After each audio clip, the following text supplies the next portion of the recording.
ตังธนกามูลเยธนังอัตกาเยกายะ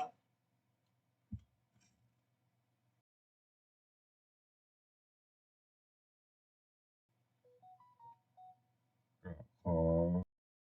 ยกมือ10 นิ้วกราบนอบน้อม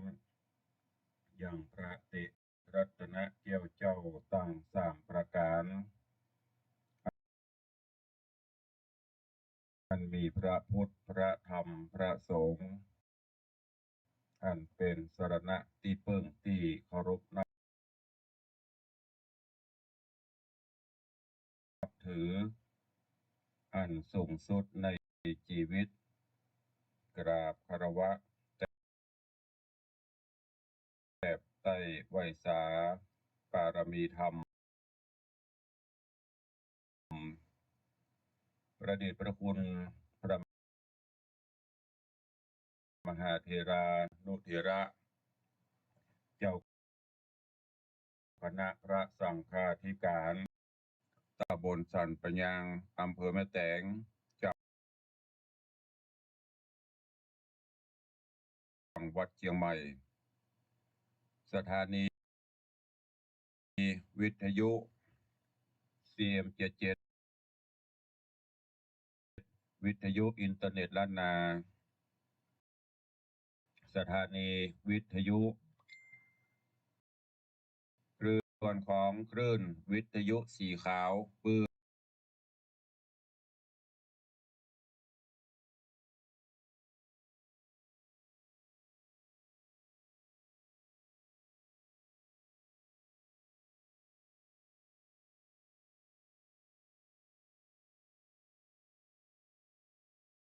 เจ้าประชา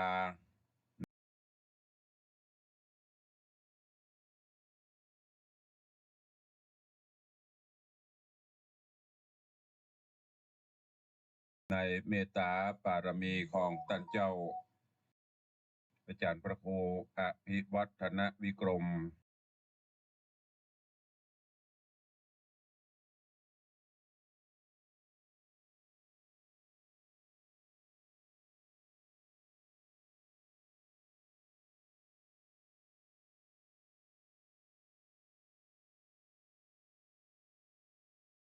ท่านผู้อำนวยการสถานีคลื่นวิทยุ FM สถานีวิทยุเวียงป่าเป้าเรดิโอ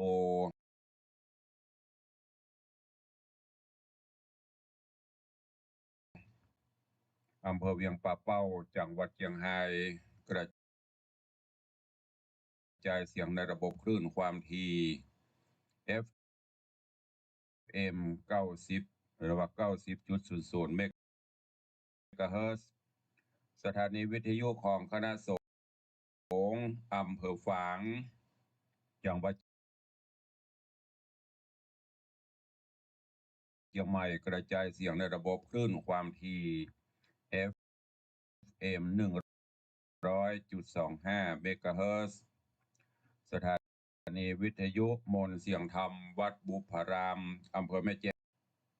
เหลืออำเภอฮอด กระจายเสียงในระบบคลื่นความถี่ 90.75 สถานีวิทยุสีคำเรดิโออำเภอเวี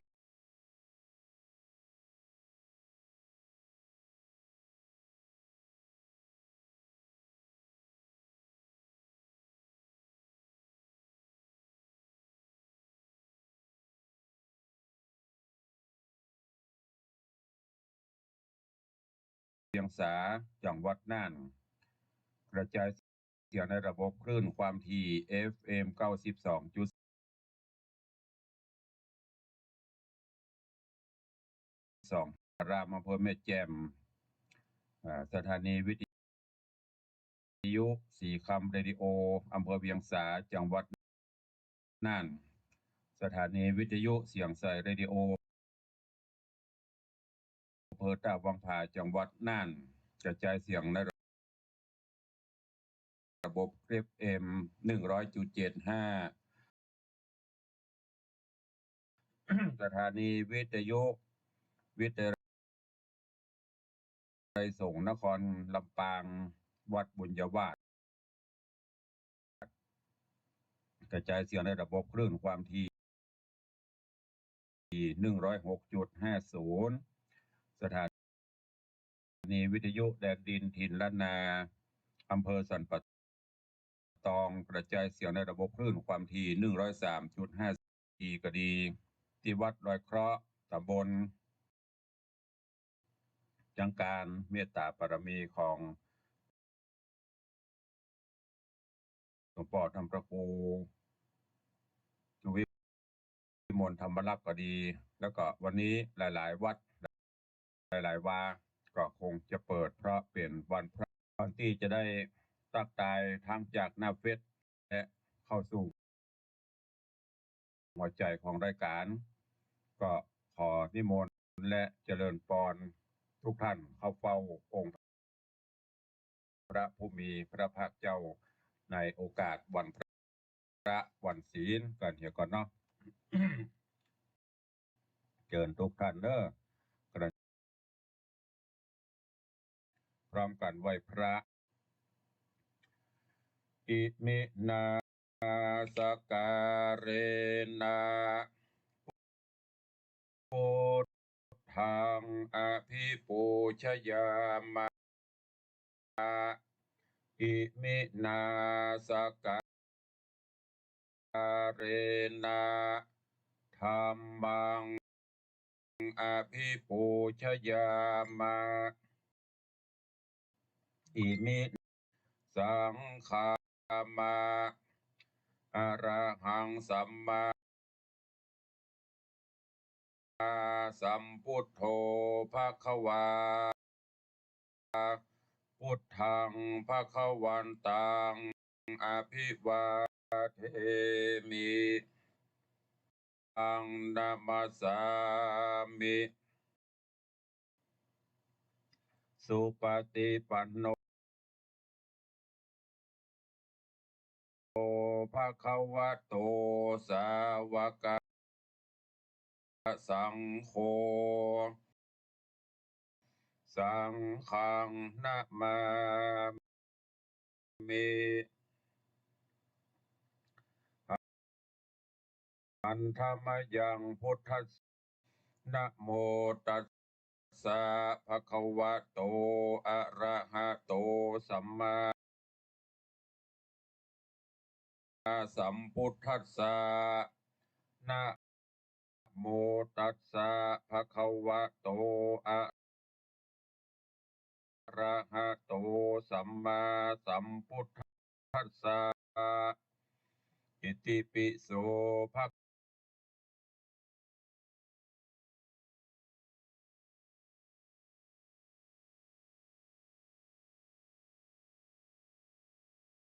คะวาอะระหังสัมมา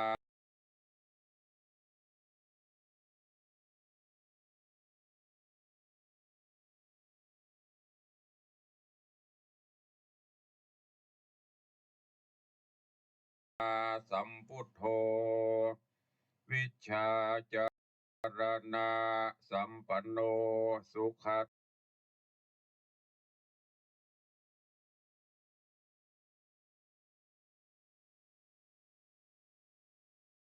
โตโลกวิพุทโธภควาติสวาคาโตภควตาธัมโมสันทิฏฐิโกอากาลิโกเอหิ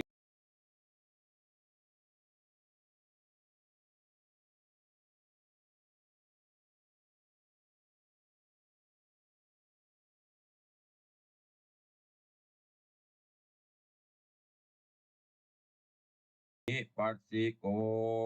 โอปันญิโกปัจจตังเวทิตาโปวินยูหิติสุ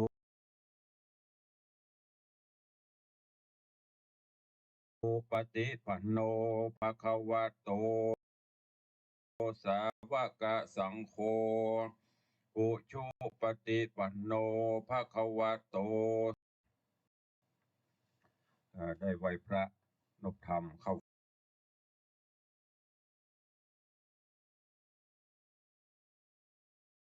เฝ้าพระภูมิพระภาคเจ้าแล้วตอนนี้ไปตั้งจิตตั้งใจ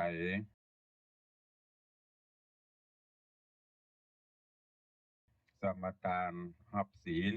ข้อวัดปฏิบัติเบื้องต้นสะภะคะวะโตอะระหะโตสัมมาสัมพุทธัสสะนะโมตัสสะภะคะวะโตอะ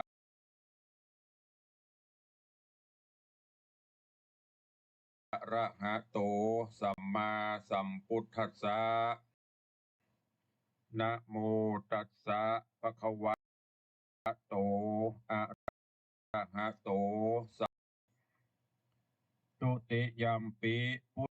ทธังสรณังกัจฉามิตุติยัมปิธัมมัง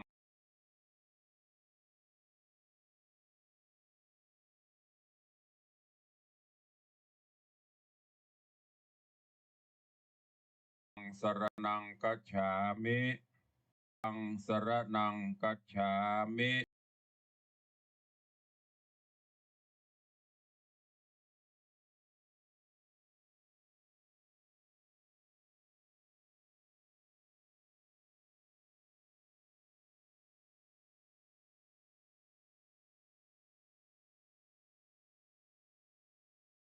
พุทธังสรณังกัจฉา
มิตติยัมปิธัมมังสรณัง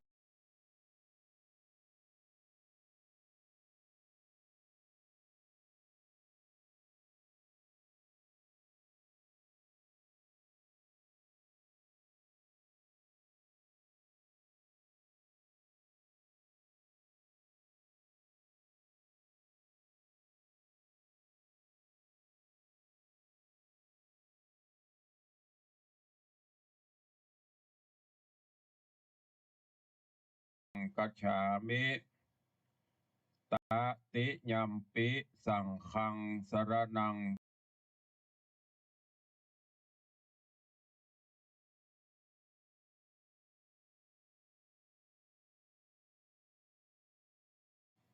ในคลื่น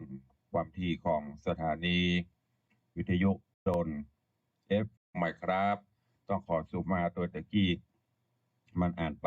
มันไหลลุดมันลุด ก็เลยงงไปละกำนันน่านฟ้าเรดิโอตั้งอยู่ตำบลประแดดเนี่ยเป็นสถานีของลูกศิษย์ลูกหาเหมือนกันขอบคุณอนุโมทนาบุญเนอะที่ได้เมตตาถวายเวลากับเสียงธรรมะในคลื่นวิทยุสีขาวของน่านฟ้าเรดิโอ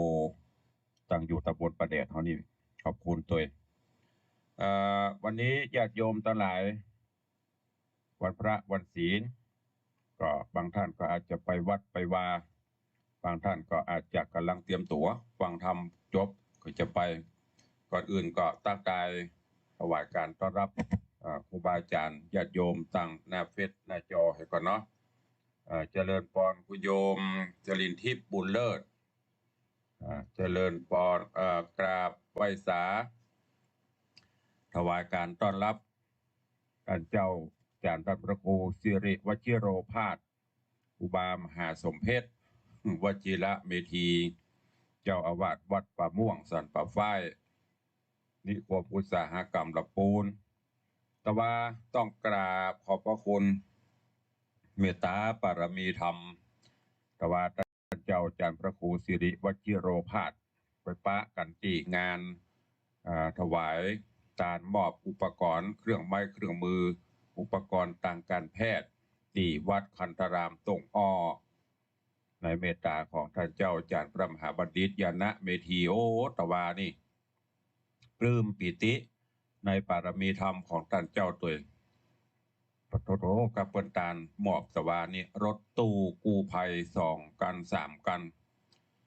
เป็นเตียงเป็นอย่างแหมต่างๆโอ้มูลค่าประมาณ12-13 ล้านก็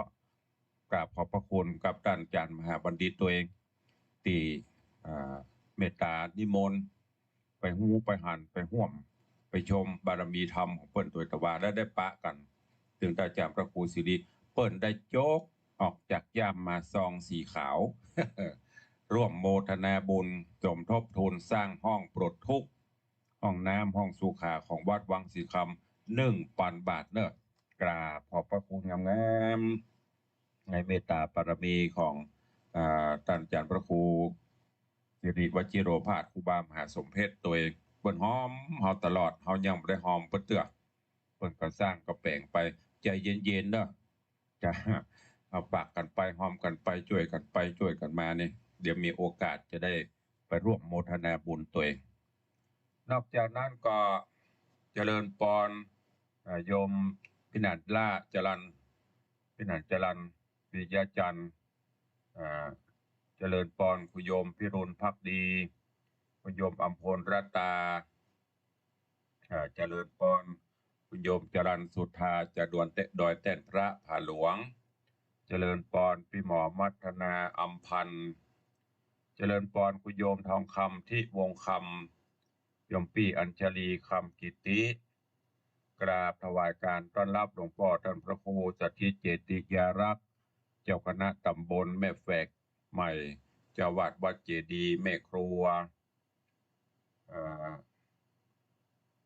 เจริญปอนโยมแม่จันดีวิสุทธินันท์เจริญพรคุณโยมพี่จันชายแปลงหลวงเจริญพรโยมโจนจันทร์ซอนคำเจริญพรต้อนรับโยมปเลี้ยงธนวัฒน์แม่เลี้ยงทัดพิชาสุสิงคำเจริญพรแม่ครูเหรียญทองจันทีเจริญพรคุณโยมพลอยใจดีโยมจ้างซอยุทธนาห่างดงโยมตู่โยมสุรัตน์เสาคำที่กำลังเข้ามาชมมาฟังติดตามตั้งสถานีวิทยุต่างเฟซบุ๊กไลฟ์ตัววันนี้สุมาอภัยกับทุกท่านเนอะเสียงก็อาจไม่ค่อยดีตาก็ตะวานี่เหล่าเสนา เสนาของเสื้อวัดไอ้ตะวานี่ได้ไหวได้สาเจิญเตปะฮักเสื้อวัดเสื้อวาขึ้นศาลขึ้นที่อยู่ใหม่จากที่เดิมปรากฏว่ามีอย่างก็เพิ่งโกนเพิ่ง โกนเพิ่งของทุเจ้าทุรองขับรถแปลงก็ไม่ได้ประทับอย่างพวกนะกำลังไปยืดโยงเจิญเอาน้ำส้มปล่อยพระผายมือหนึ่งก็กำน้ำส้มปล่อยมือหนึ่งก็กำดอกพึก พระเจ้าลูกนำมาใส่เข้ากระตาตับไม่มี วันนี้ตาเกือบปิดแต่ว่านี่ดีนะไปตอนที่ไปวัดตรงอ้อเนี่ยยังบอกบ้านเดือดปิดมาบ้านตอนบ่ายๆปะทอพระเจ้านี่ยังปิดบวมๆแต่ก็ไม่มีไม่ใช่ปัญหายังมาพบมาปะกับญาติโยมศรัทธานาบุญอยู่พี่ไอ้นัดว่ารุ่งนิรันดร์ส่งสติกเกอร์ขอบคุณสาธุมีอย่างก็แจ้งมาเนอะเตี้ยก็ลืมไปนะตามภาษาอายุเริ่มเท่าเกเฉลละอันนี้เป็นตั้งหน้าเฟซหน้าจอเนาะวันนี้ก็ขออุจารายการแกนทำเดี๋ยวก่อน ก็เดียวก้อยไปแจ้งข่าวสารรายละเอียดอย่างต่างๆ แต่ว่าได้อู้ถึงเรื่องของความเปลี่ยนแปลงของสังขารของร่างกายของเราวันนี้ก็ยังสืบเนื่องต่อกันอยู่ก็จะได้อู้ถึงเรื่องของสังขารธรรมญาติโยมทั้งหลายความเปลี่ยนแปลงความเฒ่าชราความแก่ชราของเราเป็นไปตามกฎของธรรมชาติบ่มีไผปรุงแต่งคือมันก็เป็นไปตามธรรมชาติเกิดขึ้นตั้งอยู่ดับไปยกตัวอย่างเฮาบ่อยากจะฮื้อมันแก่มันก็แก่บ่อยากจะฮื้อมันเจ็บมันก็เจ็บบ่อยากจะฮื้อมันตายมันก็ตายเฮาไปห้ามมันบ่ได้เป็นเรื่องของธรรมชาติธรรมนี้เกิดมาแล้วก็ต้องประสบกับความทุกข์ต่างๆอย่างที่เขาว่าทุกข์108ความทุกข์เกิดมาก็เป็นทุกข์แก่ก็เป็นทุกข์เจ็บก็เป็นทุกข์ตายก็ยังเป็นทุกข์อยู่ถ้าจะถามว่าเกิดมาแล้วมันเป็นทุกข์นั้นทุกข์มีที่ไหนก็ตอบเฮ้อเฮาตั้งหลายว่าเฮาเกิดมาแต่แรกแต่เก้าเบื้องต้นหัวตีเป็นละอ่อนมันก็จะให้ก่อนเพราะว่าเมื่อเป็นละอ่อนนั้นเฮาอยู่ในท้องปอดท้องแม่อยู่ในท้องแม่เฮาก่อนมีอุณหภูมิมันบ่เหมือนข้างนอกแต่พอเฮาออกมาสู่ข้างนอกอากาศมันก็จะเปลี่ยนไปความเย็นกระทบกับความเย็นกระทบกับ ความร้อนต่างๆมันก็เริ่มจะเปลี่ยนไปเนี่ยเพราะว่าเกิดมาออกมาสู่ข้างนอกให้ต่อไปก็จะเป็นทุกข์ ทุกข์ด้วยหยังเกิดมาทุกข์ด้วยความหิวความหิวก็เป็นทุกข์นะใครอยากกินข้าวใครอยากกินนั่นกินนี่ก็ต้องขวนขวายเสาะหาเนี่ยก็เป็นทุกข์ทุกข์โดยบ่ได้จ้างปากมาจ้างจ๋ามาหน่อยแต่เจ็บหูปวดหูเป็นหยังก็บ่หูก็ไปจ้างปาก ทุกข์โดยบ่มีทรัพย์สินเงินทองทุกข์ใครได้อันใดบ่ได้ดังใจทุกข์มีกู้ป้องเป็นผัวเป็นเมียก็เป็นทุกข์อยู่เลิกลาอย่าร้างกันไปก็เป็นทุกข์แม้กระทั่งตายจากกันไปก็เป็นทุกข์ พ่อไม่เอาศรัทธานะบุญเฮาตั้งหลายแม้กระทั่งพ่อแม่พี่น้องญาติวงศาเฮาตายจากกันไปก็เป็นทุกข์มีงานทำก็เป็นทุกข์บ่มีงานทำก็เป็นทุกข์เนี่ยทุกข์มีสปะร้อยอันปัญญาอย่างที่ตุลูกเคยเอามาอู้มาว่าแต่พ่องเล่นพ่องอย่างก็ที่บนว่าทุกข์เกิบคบตีน ทุกข์จีนคำเขี้ยวทุกข์ขะเหี่ยวในรถทุกข์ขะตดกลางวงเนี่ยขนาด4อย่างนี่ก็ปะโต้แม่5คนนะถ้าไปเอา108อย่างที่พรรณนามเนี่ยปะโต้เนาะตุลุงปะแงะเนาะ อันนี้ขนาด4อย่างนะลองขะเหี่ยวในรถกับปะโตจอดบ่จอดจะปล่อย เนี่ยมันเป็นทุกข์ซึ่งทุกข์ต่างๆนี้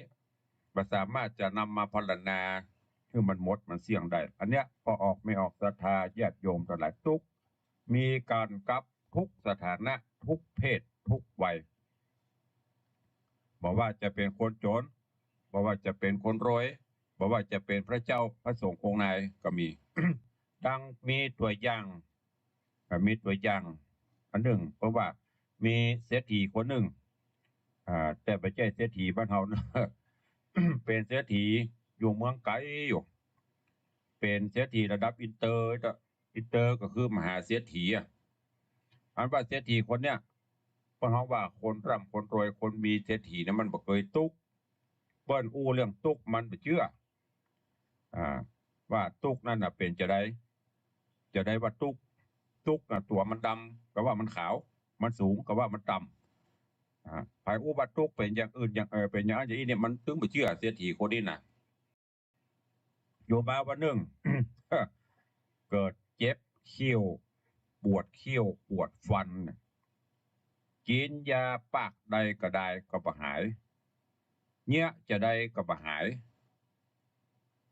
ไปหาหมอไปหาหมอ3 หมอ 4 หมอหมอให้ยามากินเอายามาฉีดเอายามาใส่มันก็มอกทุกเราลง การเสี่ยงฤทธิ์ยาเจ็บไม่แหมะได้7 วัน8 วันก็บ่ได้รับบ่ได้นอนกินก็บ่ได้นอนก็บ่หลับเจ็บแต่เจ็บว่าเจ็บขนาดเหมือนเปิ้นเอาเหล็กจะแรงมางัดมาดันจะได้อันน่ะเนี่ยไผที่บ่เคยเจ็บเขี้ยวก็บ่ฮู้นะมันเจ็บมันนี่ปะตอดบ่ก็ได้ใครมีฮะไปตุกกำนี้มันถึงได้ฮู้ล่ะเสียทีคนนี้น่ะก็นี้ได้ฮู้แล้วว่าอ๋อตุกเป็นว่าตุกมันเป็นจะอี้กะบ่ก้องหายปวดมันไปหันไปปะใส่ไผบ่ว่าละอ่อนว่าคนใหญ่มันก็จะฟังเอิ้นออกว่าฮู้แล้วเด้อตุก ตุกนั้นมีแต่เชื่อแล้วกำนี้นะเมื่อยามมันประสบพบปะนี่มีเงินมีทองบ่ฮู้เป็นตุกอันนี้บ่กองเป็นเศรษฐีได้เจ็บเขี้ยวแบกงูน่ะท่านทั้งหลายคนเฮาเกิดมาก็มีทุกข์เหมือนกันทุกรูปทุกนามบ่ว่าจะเป็นคนยากคนจนก็ต้องมีทุกข์เหมือนกันดังที่พระเพิ่นบอกว่าในตัวตนของเฮาเนี่ยมีแต่รังของโรคเพียงแต่ว่ามันจะเกิดเมื่อใดทุกคนมีเหมือนกันหมดแต่ว่าโรคใดมันจะมาก่อนนั้นท่านทั้งหลายสังขารของคนเฮามนุษย์คนเฮาหรือสิ่งมีชีวิตเกิดขึ้นมาจากธาตุสี่ก็คือดินน้ำลมไฟก็ย่อมที่จะมีความเสื่อมสลายแตกแปรเปลี่ยนไปเป็นธรรมดามีความเจ็บก็ย่อมมีความทุกข์เกิดขึ้นฉะนั้นญาติโยมท่านทั้งหลายจะได้ยินอยู่เสมอในขณะที่เข้าไปงานศพงานอย่างเนี้ยตุเจ้าพระเนรเปิ้นจักปังสกุลเปิ้นว่าหยังอนิจจาวัตตสังขาราอุปาทวยธรรมมิโนอุปจิตวานิโรจันติเตสร้างวูปัสสโมสุโขเนี่ยแปลเป็นใจความเป็นไทยเพิ่นได้ความหมายว่าสังขารทั้งหลายมันบ่มั่นมันบ่เที่ยงสังขารทั้งหลายมีความเกิดขึ้นแล้วก็มีความเสื่อมและดับไปจะต้องญาติโยมปอออกไม่ออกทั้งหลายมนุษย์และสัตว์ทุกรูปทุกนามสิ่งมีชีวิตทุกชีวิตบ่อาจที่จะล่วงพ้นจากความตายไปได้แม้แต่องค์สมเด็จพระสัมมาสัมพุทธเจ้าพระองค์ก็ยังเข้าสู่นิพพานบัณฑิตทั้งหลายจึงให้เฮาเจ้าข้าทั้งหลายเนี่ยได้มันนึกถึงความตายไว้เสมอว่าความตายนั่นบ่ใช่เป็นสิ่งน่ากลัวดังคำกรอนคำพังเพยที่เปิ้นเปรียบที่ครูบาอาจารย์ได้ว่าไว้อันความตายสบายนักมันหักรักหักหลงในสง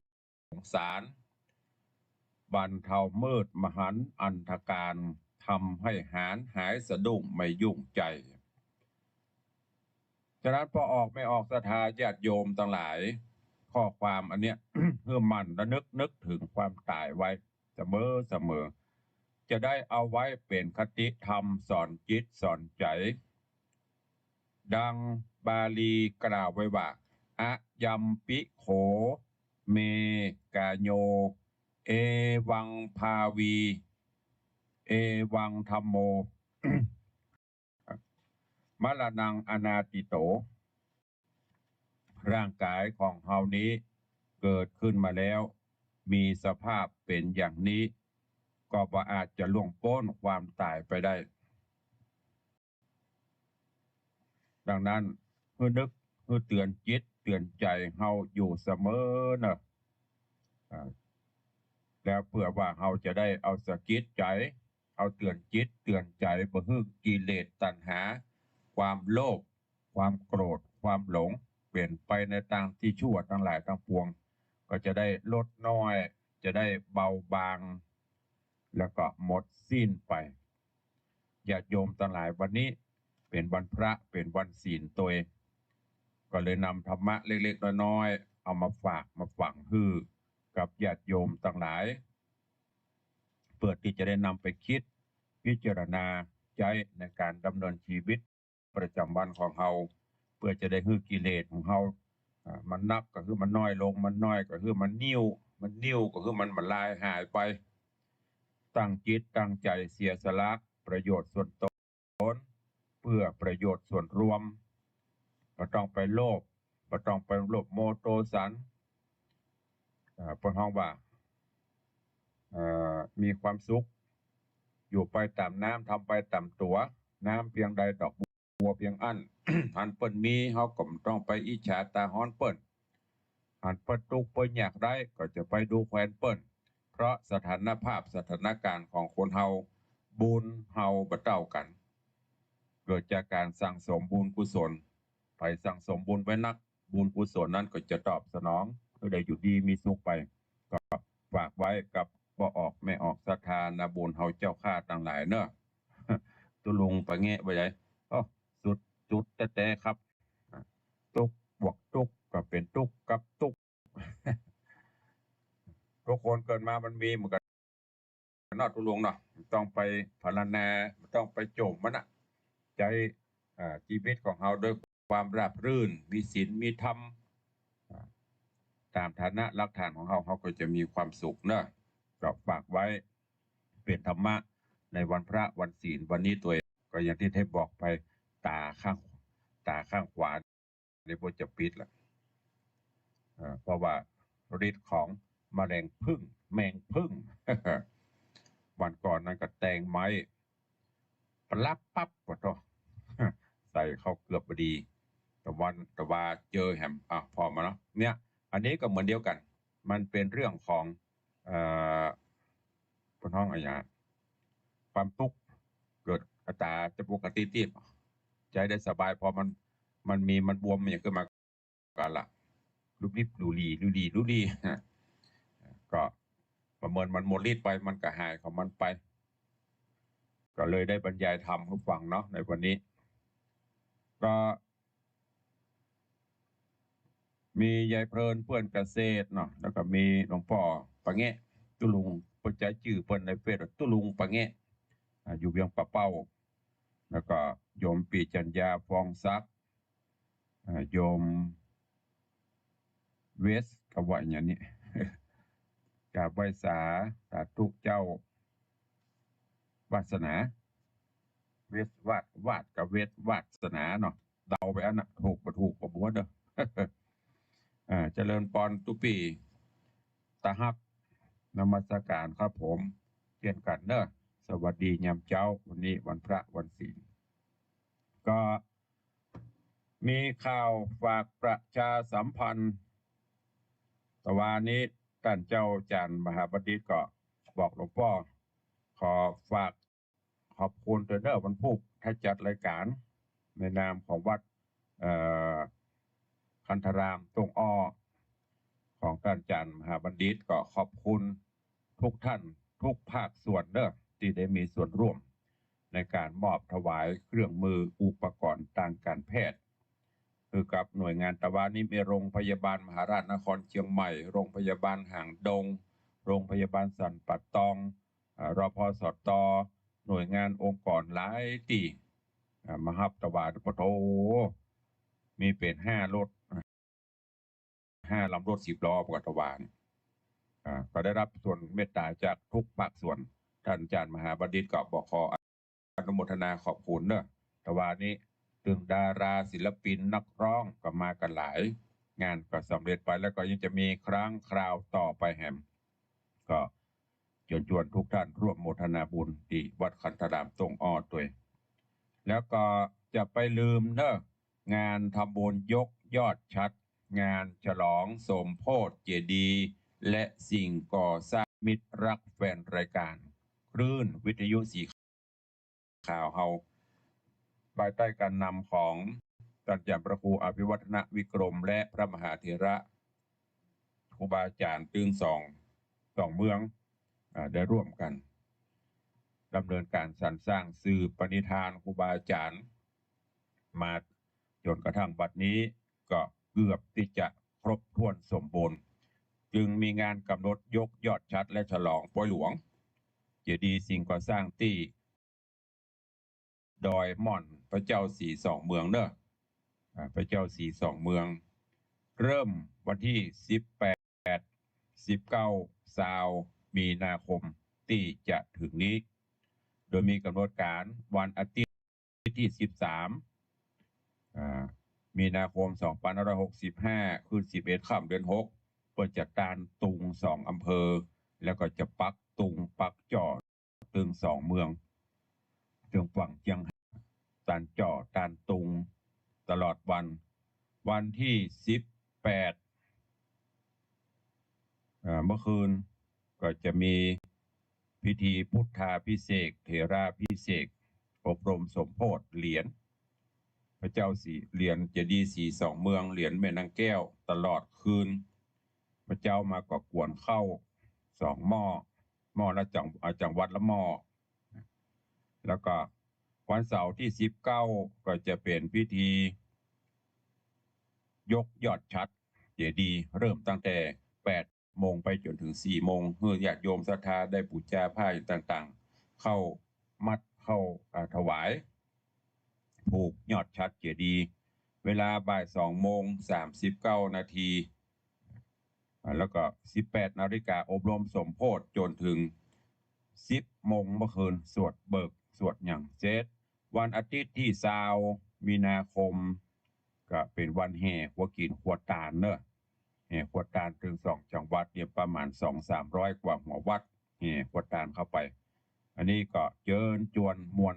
ญาติธรรมญาติโยมศรัทธาเนอะFC แฟนรายการก็ดีบ่ FC ก็ตามพุทธศาสนิกชนผู้ใจบุญทุกท่านไปร่วมงาน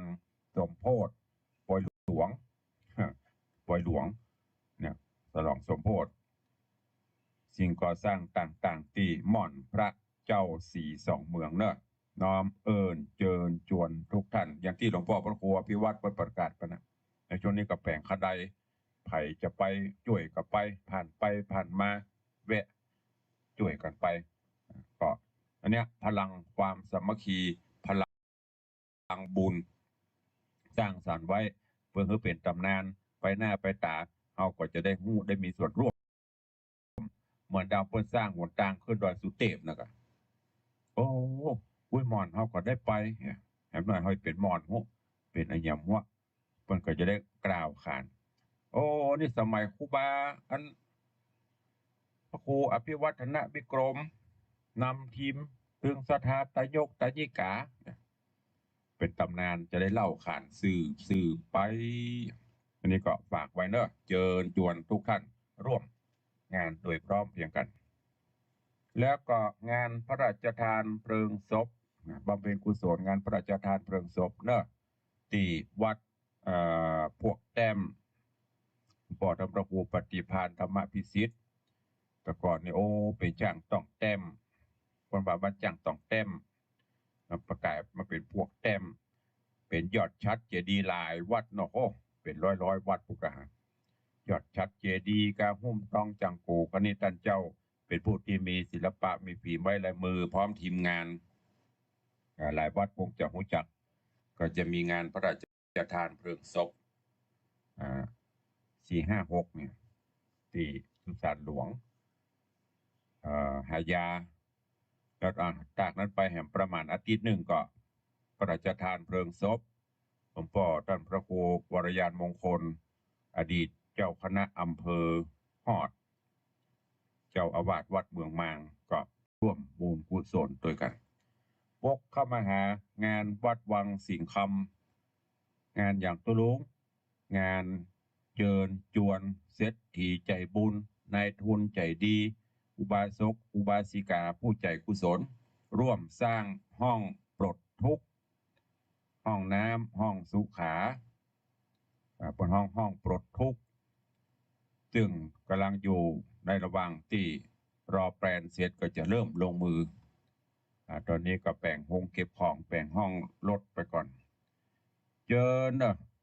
ทุกท่านเพราะว่าพระเจ้าพระสงฆ์องค์นายทุกเจ้าเฮาก็ร่วมบุญกุศลด้วยกันได้ อย่างหลวงพ่อท่านพระครูสถิตเจติจรักษ์ก็ร่วมบุญมาอาจารย์พระครูสิริวชิโรภาสก็ร่วมมา2 เตือ3 เตือละครูบาอาจารย์เขาที่ฟังอยู่ก็สามารถร่วมกันได้เนอะซึ่งตอนนี้ก็กำลังระดมทุนในการก่อสร้างจะใช้งบประมาณพุ่น5-6 แสนอยู่เชิญชวนญาติโยมสาธุชนเฮาเจ้าข้าทั้งหลายเนอะได้ร่วมแรงร่วมใจในการสรรสร้างพัฒนาวัดวาอารามไปท่านผู้ใดจะร่วมเป็นเจ้าภาพปูนหินดินทรายก็ได้เนอะเริ่มจากน้อยไปหรือพอจะช่วยสงเคราะห์ตังวัดตังวาได้จะฮับเป็นเจ้าภาพอ่างล้างหน้าล้างมือกาหรือจะร่วมเป็นเจ้าภาพโถชักโครกกาฝักบัวกาอะไรอย่างต่างๆได้หมดก็ตุลุงก็เลยบอกเอาตีนเบาๆไปก็มีกระเบื้องปูพื้นกระเบื้องปูพื้นปูฝาผนังก็กล่องละหรือว่าตารางเมตรละ500 บาทปูนซีเมนต์ลูกละหรือถุงละ100 บาททรายนี่ลำละ1,500 บาทตลอดจนเป็นหินเป็นเล็กเนอะสอบถามได้ใครจะให้จะห้อมตัวใดก็ตามจิตเจตนาศรัทธาก็อย่างที่ได้บอกไปแต่ว่าพระท่านอาจารย์พระครูสิริวชิโรภาสก็ห้อมมาคนละมือเนอะจนกว่า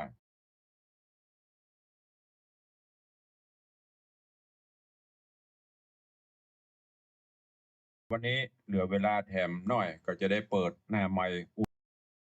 อุจากับสาธุชนญาติโยมเพื่อจะมีผู้ร่วมถวายการต้อนรับท่านเจ้าจันทร์พระประหลัดบุญช่วยเนอะวัดบวกครกเหนือก็ได้เข้ามาชมได้เข้ามากำลังใจวันนี้ก็เช่นเดียวกันดูแลสุขภาพกันโดยหลวงพ่อก็คงจะสบายดีละใครจะใครจะใครจะสนทนากับตุลุงเข้ามาเนอะวันนี้วันพระวันศีลนี่ก็ทีแรกจะยุดนะอย่างที่บอกนะตาเริ่มจะบวมต้องใจแว่นเข้ามาช่วยอันนี้หันจะเทียบวันนี้ก็เลยวันที่วันนี้วันวันพุธวันลิงสัญญาณไก่กับลูกมาจัดรายการต่อเจริญปอนปเลี้ยง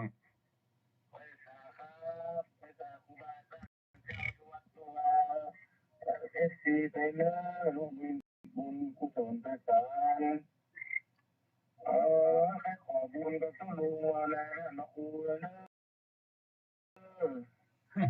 เป็นบุญเลยอย่างนั้นเนี่ยเนาะให้อยู่ดีสบายดีมีสุขอันน่าทึ่งปีถ่ายเดี๋ยวเนี่ยตาข้างขวาเนี่ยพอจะปิดแล้ววันนั้นก็บอกว่าตาแล้วว่าเป็นยังเพิ่งอันนี้อย่าเพิ่งเสนาเสนาพ่ออย่าว่านั่นน่ะอันนั้นเผาน่ะจัก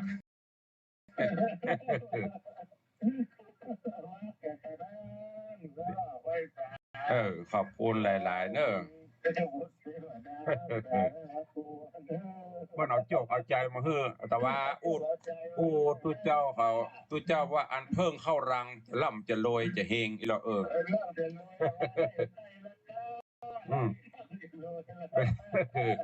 ไม่ได้ตรวจเด้อสาธุเด้ออนุโมทนาสาธุบุญรักษา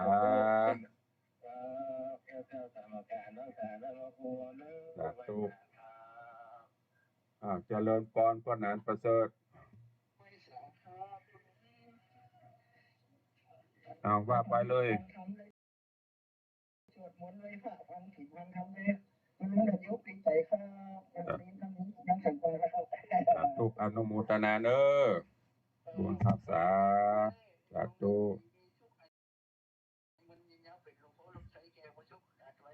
สาธุ เจริญปอนสายต่อไปโอ้ตืดไป817540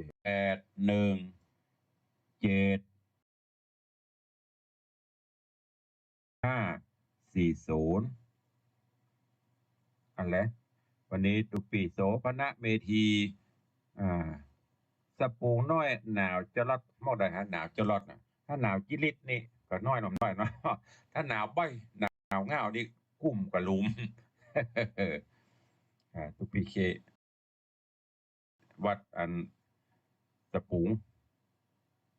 ก็เป็นลูกหลานลูกศิษย์ลูกหาวันนี้ได้เข้ามาฟังเทศน์ฟังธรรมตัวเองวันนี้วันพระขอบคุณหลายๆเนอะแม่พี่น้องแฮกเกอร์กำลังรับชมอยู่เอาตั้งวิทยุเข้ามาเนอะเรามี2 สายมีพ่อเลี้ยงแล้วก็มีพ่อนานประเสริฐจากเมืองน่านใครฟังเสียงจากตังชัยประการเมตตาบารมีไผ่ฟังตังพูนพ่องคลื่นของวัดน้ำบ่อสาวาขอเมตตาสักเสียง2 เสียงลบตั้งแต่ตุลงจัดมาคลื่นสีขาวตังพูนบ่ได้ยินเนอะเมืองฝังมึงน่ะเจริญปอน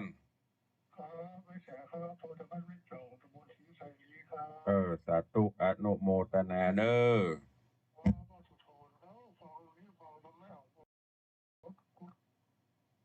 พ่อสุโธนจากลี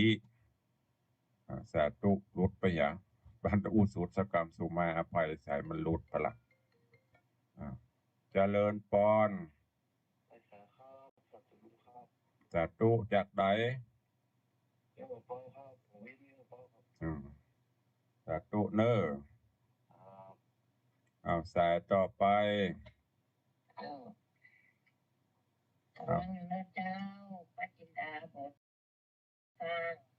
ก็ว่าใครฟังตังปูนพอนะตังเมืองฝางมีกว่าฮะหมู่เฮานี่โดนถ่ายก่อนนี่แม่จินดาสาธุนะแม่เนออนุโมทนาสาธุเจริญปอนสายต่อไป0817836540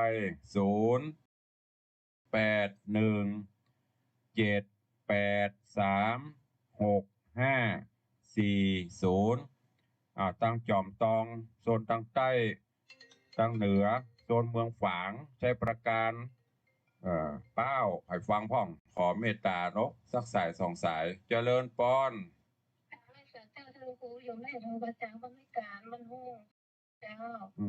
แม่ทองฟัง98.5ชัดเจนนะเจ้าสาธุเด้อแม่เนอจากหน่วยการบ้านโฮงมาแสดงว่าทางเหนือถ้ามีใครฟังตุลุงเนาะขอเมตตาเหรอสักสายไปได้ก็มีสักโพนกันที่จะกำโทรศัพท์โทรแจ้งโพนการรับฟังของวัดน้ำบ่อสาวาเมืองฝางเจริญปอนบ้านใหม่ร้องวัดแดงสาธุอนุโมทนาเนอเจริญปอนเสียงใสแต่ตาจะปิดละปอน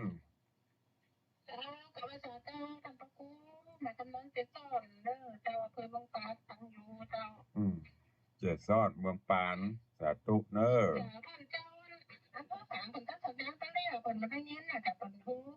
ของนี่เป็นคลื่นสีขาวไปอ่ะเพื่อกระจายเป็นทุกคลื่นเหรอ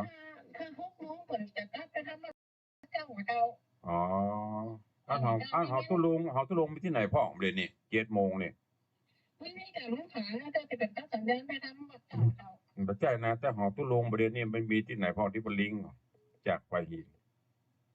พระตุลุงบรรลัมโมต้องถามท่านผอ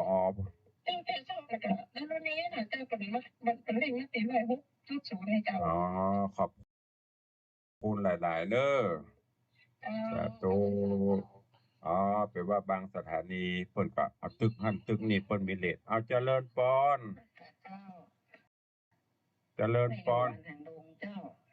อีกะอยู่หิมกันเนี่ยโทรมาพ่องกะ ปิ้งนี่โทรเนาะ ออกไปไหนมาได้กัน สาธุหยังหยัง ลูกเป็นโควิด ไปเป็นไม่อย่างโควิดเพราะเป็นนายอำเภอเป็นปลัดก็เป็นว่าเป็นโควิดสาธุปันหอมปันหายเด้อบุญฮักเจ้าบุญรักษานะเปิ้นเป็นอันนี้เปิ้นเป็นอันปลัดอำเภอเปิ้นย้ายเป็นผู้ว่าบ่เป็นโควิด เล่นบ่ได้เด้อไปว่าเรื่องประเด็นเนี่ยมันเอาหมดอ่ะทุกเจ้ามันก็เว้นเน้นมันก็ไว้จะต้องรักษาตัวใครตัวมันเจริญปอน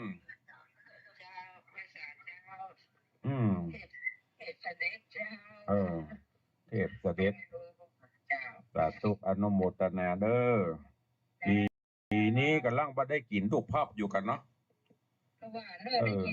ก็นั่นน่ะใช่ปีนี้ถ้าได้มาจุมาหอมก็อยู่แฮปปี้เบิร์ธเดย์ให้ปะอยู่สาธุเด้ออนุโมทนาสาธุเทพเสด็จดอยสะเก็ดเด็ดสกอยน้ำบ่อสาวาเปิดตัดสัญญาณไปทำวัดเจ้าคลื่นสีขาวยังรับสัญญาณอยู่เจ้าทุกวันพุธเจ้าไม่รับนะคลื่นสีขาวแต่ว่าใครหูว่ามันมีที่ไหนพ่องดีละอนุโมทนาเนอะที่เปิดแจ้งข่าวมาเจริญปอนเจริญปอนว่าเจ้าได้ยินแล้วเจ้าว่าจะได้เจ้าข้าเจ้าจะทำบุญด้วยการโอนเนี่ยเจ้ามีเลขบัญชีอย่างที่มีท่านจะพอจะมีกับเจ้าเอาจดเลยเตรียมปากกาอย่างเจ้าโอ้ประธานละก็เดี๋ยวก็โทรมาใหม่ทำแล้วจะบอกครับเดียวนี่มันประธานละก็หลังไม้ก็ได้เด้อที่เพื่อจะจะเดินร่วมบุญนาบุญหลังไม้ก็ได้เอา2 นาทีสุดท้ายใครจะโดยตุลงวันนี้เป็นว่าเปิ้นอันเป็นช่วงถึงแม้จะเป็นเครือข่ายประชาชนเปิ้นฮับตั้งแต่นี้ไปจนจบบางที่ประกาศเข้าสัญญาณของเปิ้นแต่ละสถานีขอบพระคุณข้อมูลเนอะห้องไปหินนี่เปิ้นไปรุดตามปกติไม่มีตัดเจริญปอนเจ้า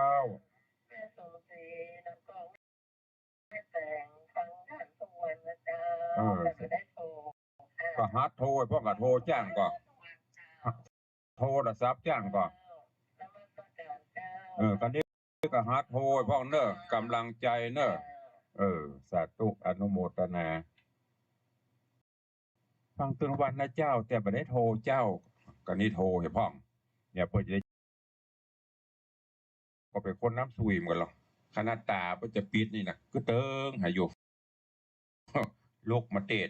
ก็โทรกันไปคนเล็กคนน้อยเลยกะเมื่อตู้เจ้าเปิ้นเตะการที่เปิ้นบ่ฮือโทรเนี่ยอย่างตู้ลูกกี้ก็โดนไปลายจานพระครูอภิวัตรถ้ามันเป็นโทรเวลาเปิ้นเอาไผจะโทรมาดักปิงต้องฟังตัวนะแล้วก็พิจารณาตัวจำตัวแล้วเขาอันนี้นะตู้ลุงกับเพื่อนคนเท่าโอ้ยใจเท่าลำเหลือไปใจไป90เป็น100มาได้ก็งูกันอยู่มีอยู่ก่อนสักสายสุดท้ายมีไหมไม่มีก็จะเริ่มได้ลากันละมีแล้วเนาะมีก็ลาจบพอดีหมดเวลาไปวันนี้ขอบพระคุณท่านผู้อำนวยการทุกคลื่นความถี่เนอะน่านฟ้าเรดิโอประเด็นนี้ถ้าบลิงจะโดนย้ายไปอยู่พุ่นนะอันที่ไหนไปก่อยพุ่น ทั้งหินวัดหนองกาย GM77 ตลอดจน FC แฟนรายการต่าง Facebook ไลฟ์สถานีมรดกธรรมของวัดวังสิงห์คำทุกท่านทุกคนเนอะวันนี้วันพระวันศีลขอบคุณแก้วเจ้าดัง3 ประการปกผมทุกท่านอยู่ดีมีพระมกาจุ